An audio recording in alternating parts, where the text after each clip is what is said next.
here now I want to talk about what foods are high in sodium. We have a graphic. I think it's called the Salty Six. How appropriate is this?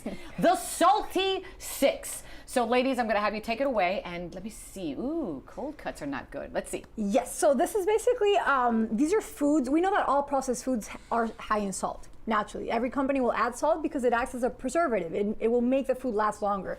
The problem is that it's gotten out of control.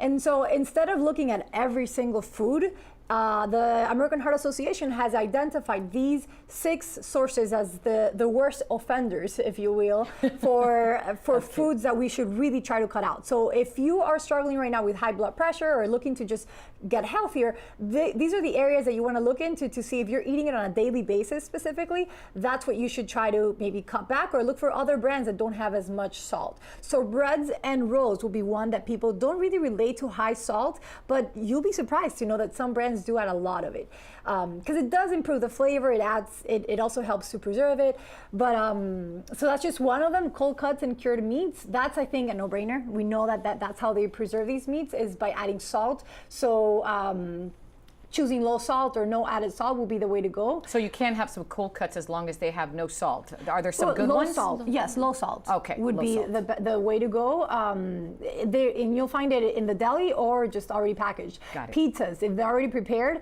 they're going to be high in salt from all the ingredients that are added to it. But the good news is you can make it at home and it can have even half of the sodium. Poultry, the chicken already has salt in it. Sometimes they inject it to help retain water so it looks better in the package. Soups. I want to challenge everyone to go to the supermarket and find a soup that is low sodium, that tastes good. That's the other thing. So I always recommend just making it at home. It will taste 100 times better.